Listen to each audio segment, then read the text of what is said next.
Hello and welcome to the Chiaroscuro Jazz Podcasts. I'm George Graham, Director of Artistry and Repertoire for the Venerable Jazz record label, which for over a half century has been presenting music from some of the world's great jazz musicians. In this series, we'll have conversations with some of today's outstanding players and their thoughts on some of the artists who have recorded for Chiaroscuro.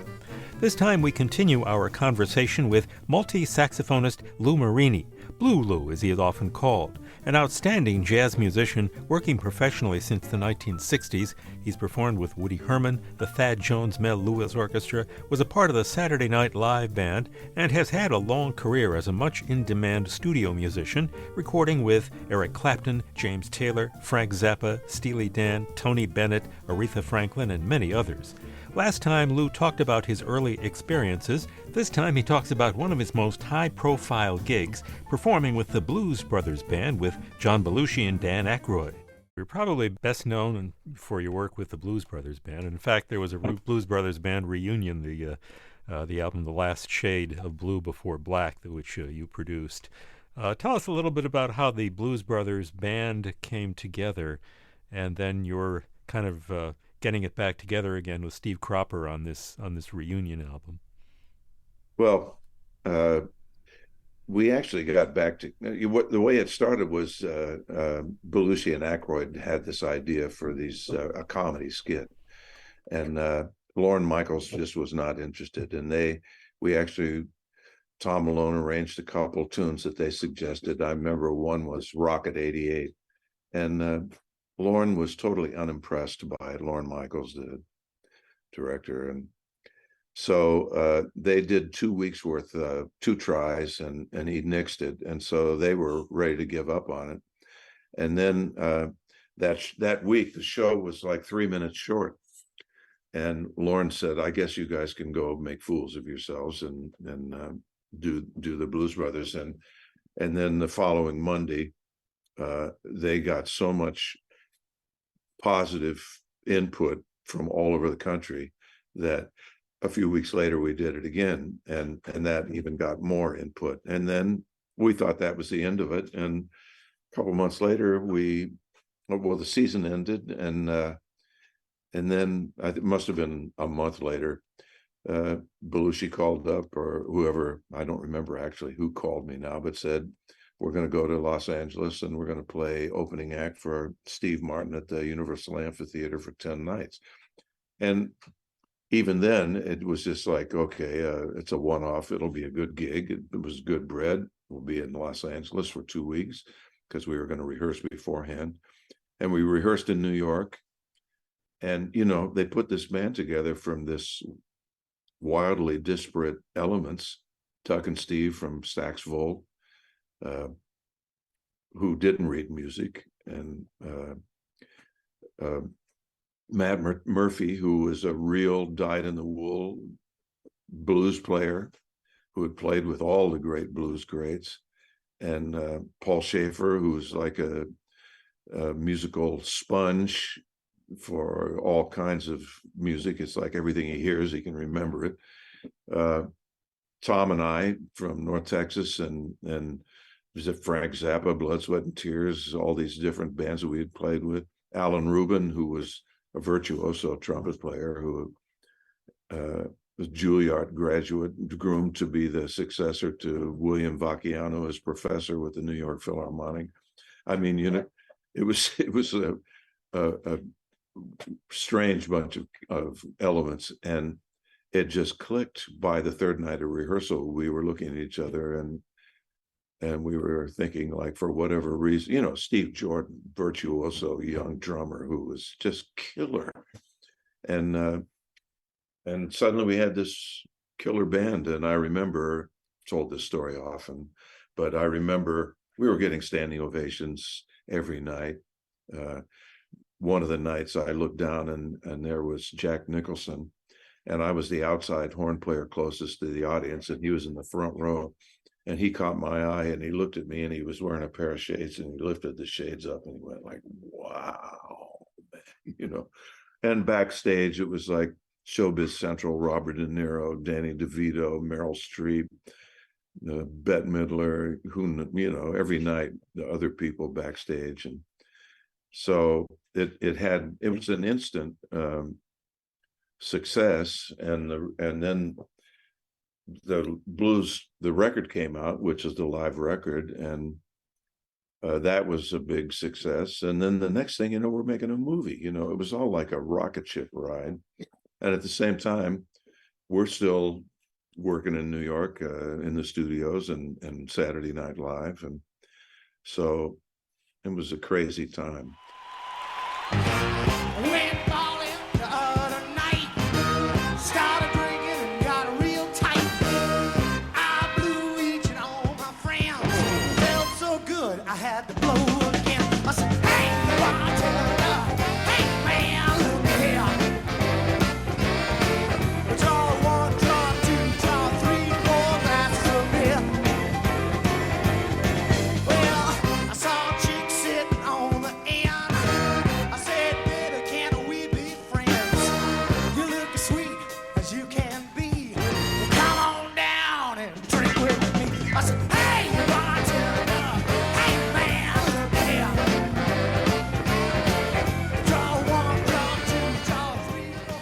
And then suddenly it was over. Belushi died, and we thought that was the end of it. And we knew that Danny had been working on another movie, and it was a drag, because it was a drag too, because we loved John, and it came as such a shock. That was a rough one, And then about 1987, Donna Dixon, Danny's wife, called us all up and asked us if we could get together and surprise him on his 50th birthday. Or no, it wasn't. Maybe it was his 40th birthday. I think it was his 40th birthday. And so we got together in Kingston, Ontario at his family home, and we were in the garage. He had a 3-car garage, and he thought that she was giving him a car, and the garage doors open, and we were playing The Chase. So we had a couple days together, and it was really fun. Had a great time together. And then a few months later, maybe more than a few months, but Matt Murphy had been taking a band, a quintet, a blues quintet, to Europe, and through his booking agent and Italian promoters, they asked us if we could come to Italy. I think we played like 6 or 7 gigs in March of that year, I think, and that was in 87, and it was a tremendous success. And the next summer, I think we had like a 6-week tour of Europe with Eddie Floyd, Mr. Knock on Wood, as the special guest, and Matt's singer, a great singer from St. Louis named Larry Thurston, and Alan and Tom and I, and Danny Gottlieb played drums on that first tour, and I think Booker T. I think that first tour Booker T played, or I'm not sure, it might have been Leon Pendarvis, but at some point Booker T did one tour with us. Oh wow! And Cropper and Duck and Matt. So we had 6 of the original guys in the band in that band, and it was a smoking band. And so from that point on, we have been playing up until the pandemic every summer in Europe, and a lot of we've been to Japan, like with the Blues Brothers band. I probably close to 20 times with the band. So the band has continued to play. We're going to play this summer for the first time since the pandemic. We'll be in Spain and Italy in the end of July and beginning of August. We're all looking forward to that. Cropper's not touring with us now. But then, after all this time, we wanted to do a CD to try to sort of tip our hat to our roots. And that's the way the Last Shade of Blue, Before Black came, and it came together in a really lovely way because we were getting together in New York. First, we got together to sort of select a repertory, and we wanted to do a tune, for instance, like something like Cab Calloway. And Rob Paparazzi said, "Why don't we do Fats? Your feet's too big," and so that came together. And then Ruben's favorite tune with the band was B-movie Boxcar Blues by Delbert McClinton, and Tommy McDonald suggested Cherry Street, this Delbert McClinton tune that he liked, and so on, going through all these tunes. And then we wanted to do some original tunes, and different guys came up with those, and we wanted Eddie Floyd involved, and Eddie had this tune about Don't Forget About James Brown. And then we wanted to get Paul Schaefer, and Paul wanted to do a version of Sex Machine that James Brown had done on the Letterman show. So all these different elements came together in a very natural way. And then who should arrange them was also came the same way, and suddenly we had a whole album's worth of stuff. Well, your feet's too big, man, out you cause your feet's too big. I don't want you cause your feet's too big. Can't use you cause your feet's too big. Da-de-doo-da. Where'd you get 'em? And like when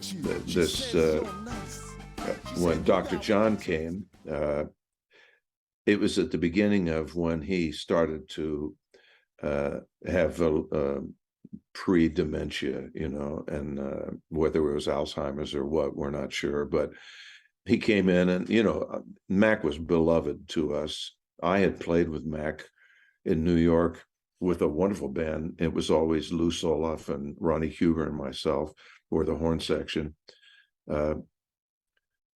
Richie Crook's a great New York drummer, and Wilbur Bascom played bass, and Stu Woods played bass, two great bass players, and Mac, and Joe Caro played guitar. He's a wonderful guitar. We had this great New York band. So every time Mac would come to town, we used to play at the Lone Star Roadhouse, and over, that happened, like it seemed like every 3 months or 4 months, Mac would be in New York. And so everybody had played with him at one time or another, and we were so looking forward to this. And I had transcribed Alan Toussaint's arrangement and added a revoicing of his wonderful chorale at the beginning of the tune. And so Mac shows up, and so we, after the hellos, Mac starts playing, and suddenly we realize Mac is not going to the main body of the tune. He's playing, he's playing the chorale. There's just one part of the tune over and over again, and I was like, holy! And also, he's playing it in a totally different tempo, much slower than the record. And this is where the beauty of the Blues Brothers shone, because Leon Pendarvis realizes what's going on, and he says, "Hey, Mac, what about if I play this, when we go into the other part?" And that jogged Mac's memory into going to the main body of the tune. And then we started, that got us into playing the arrangement, even though we were playing it much slower. And then Mac starts going to the wrong place in the tune, So then Leon again says, Mac, I don't need to play organ on this. Let me come over there and sit with you, and we can do this piano thing together, And Leon, because of Leon's grace and intuition, we got 2 or 3 takes of the tune where we were able to get through it. And then the end result is beautiful, because it's Mac's sort of last go round, one of the last things he recorded, if not the last thing he recorded. And we worked really hard at putting various takes together to make a take that he would have been proud of. And it came out beautifully. I think it's really something great, you know.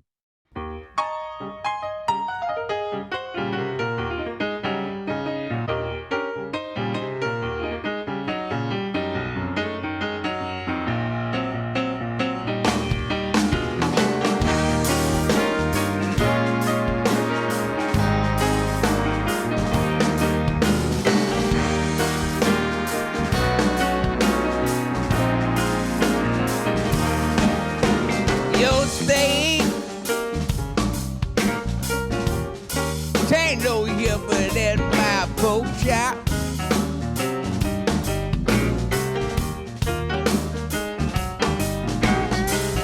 Your Cadillac ain't no different than my bus stop.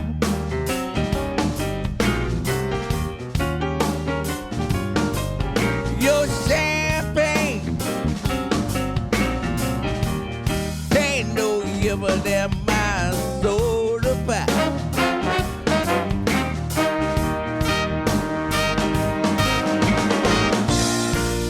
Look here, I'm ready to take care of business. Have no fear, I'm already here. Gonna pull your coattails. And the whole album sort of fell together like that. Everybody and coming up with their best thing, you know. Like I love the way we do Baby, you know, You Got Me Running, You Got Me High, that great tune, Baby, because Cropper came up with the introduction, and it just sounds so funky and so soulful. So yeah, that's the way that came together. Interesting stories. You know, hearing the you know, the behind the scenes thing can often illuminate further the music that you hear. One last thing, Eric Udell, the bass player, when I first, he said that the look on my face when I realized where Mac's head was at, that he wasn't the same cat that we had known all these years, you know. Eric said, he said you went from looking like the last shade of blue before black to the last shade of pale before honky. Yeah. One of the things you do frequently is work as a studio musician and touring band. Who would you describe as, among the pop musicians, people that you would particularly respect, that people, you know, speaking as a jazz musician, a pop artist you particularly respect and enjoy playing with? Oh, well, I mean, you know, I got to play with every Motown artist, and a bunch of times with Stevie Wonder, including one 3-night stand at Radio City Music Hall, and concerts at and also I remember another he had an appearance on the Saturday Night Live show that was unbelievable, you know. He's a true musical genius. And of course Aretha, I got to play with Aretha a bunch of times, and she was a force of nature, you know, stupendous. And in fact, I was in the Grammy band, the Grammys band, when she sang Nessun Dorma, when she substituted for Pavarotti. That was unbelievable, you know. Roberta Flack, I did a lot of gigs with Roberta. She was wonderful. Boz Scaggs, super cool, super musical guy, but really appreciative of musicians. Got to play with Tom Jones a few times. He was killer. Tina Turner, killer, just killer. And you know, Tony Bennett, I played with a lot with Tony Bennett. Tony Bennett, I mean, he is a pop star, but he's a jazz musician as far as I'm concerned. You know, I've played with so many people. That's one benefit about of having maintained my health and my wits about me. You know, Steve Gadd, he says, we laugh about this. He says, we just won't grow up, you know. I think one of the secrets to longevity in a musical career is the sustaining the delight in the magic of music, and that brings you through. All the guys that I admire, and they're still enthralled with it and still learning. That's the other thing. I think the more proficient you get, the more experience you get, the more you realize how much more there is to learn. I'm like in the James Taylor band, Larry Goldings is the keyboard player. Well, Larry Goldings is he's just one of the most brilliant musicians I've ever been around. He's got such a wide range of musical knowledge, and he's such a soulful player, and he's just ridiculous. And Michael Landau, the guitar player with James, he's totally unique. Nobody plays like him. And my colleague on the trumpet, Walt Fowler, he's just he's just an amazing jazz player. He's an unsung hero. He's one of the great players I've ever played with. All-star band there. Speaking of Walt Fowler, on your resume, you meant Frank Zappa is mentioned, and he's certainly an interesting figure. He's kind of music that combines virtuosity with quirky wit. Well, I got to know Frank a little bit, and I played on that Live in New York album, which is one of the famous albums for Zappa fans. And there's a funny story on that too, because we were playing this tune. Frank had transcribed a Terry Bozzio drum solo.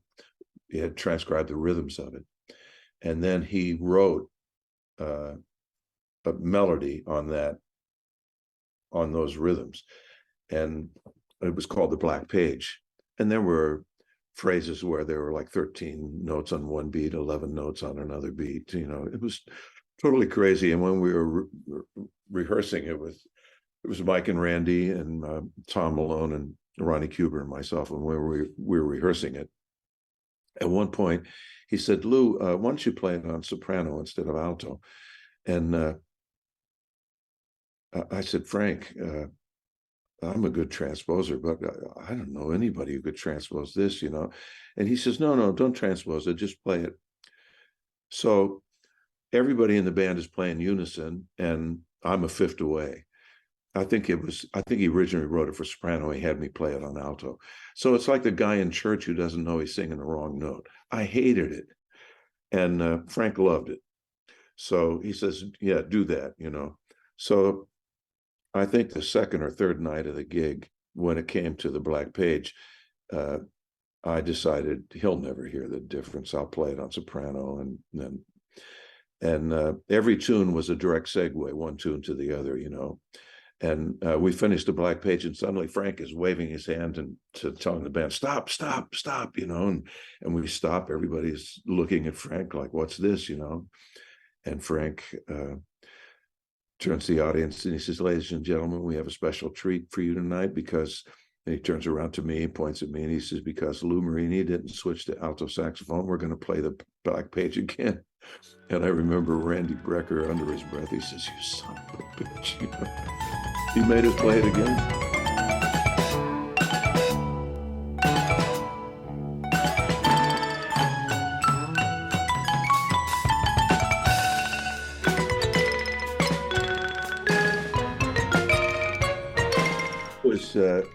I really respected him because he was so true to doing exactly what he thought, and demanding. Walt told me about their rehearsals. Everything was memorized, and they rehearsed for like weeks before the tour, and 8 hours a day memorizing everything until it was just, And then Walt told me that sometimes he'd stay up all night writing something new. They would have like a 3-hour sound check and they would play it. He was something. And he, that's a wide-ranging musical intelligence, not only musical intelligence, but a fierce defender of freedom of the arts. There's he was on TV a few times where they were trying to censor, I think, Tipper Gore behind that censorship thing. And he tore, I forget who some senator, he just tore to shreds. Yeah, I remember that. Well, Lou, thanks so much. Is there any closing comments you'd like to offer? A little bit of wisdom for jazz listeners in the 21st century? Well, one thing, during the pandemic, I wrote 13 new big band arrangements, not arrangements, compositions of my own music. And I've had an all-star band playing them. And we recorded them in February. And so I'm going to be putting that out. It's I know what I want to call it. It's going to be called the name of the band is Blue Band, and I'm going to call the album Out of the Blue.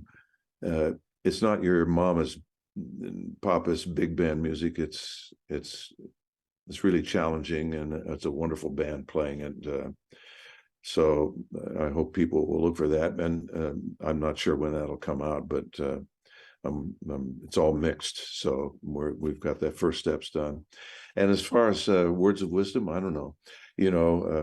I remember, I think it was Claude Gordon who said, we used to say straight ahead and strive for tone.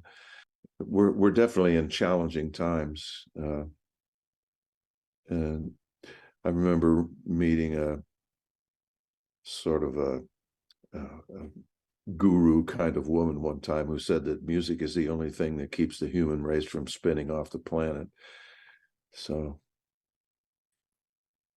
straight ahead and strive for tone, I guess. Yeah. Last time on the Chiaroscuro podcasts, Lou Marini talked about working with Phil Woods. Let's close with Phil Woods on Chiaroscuro Records with I'll See You Again.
Phil Woods with the Bill Charlap Trio from the Chiaroscuro release called Voyage, with a piece called I'll See You Again. You can find information on this and over 100 titles on Chiaroscuro on our website at chiaroscurojazz.org, where you can find more of these podcasts, and why not subscribe to the Chiaroscuro podcasts wherever you get your podcasts. Next time, we talk to another ubiquitous studio musician, keyboard man Clifford Carter. This is George Graham, producer and writer for the podcast series. Our co-producer is Jim Della Croce. Thanks for joining us.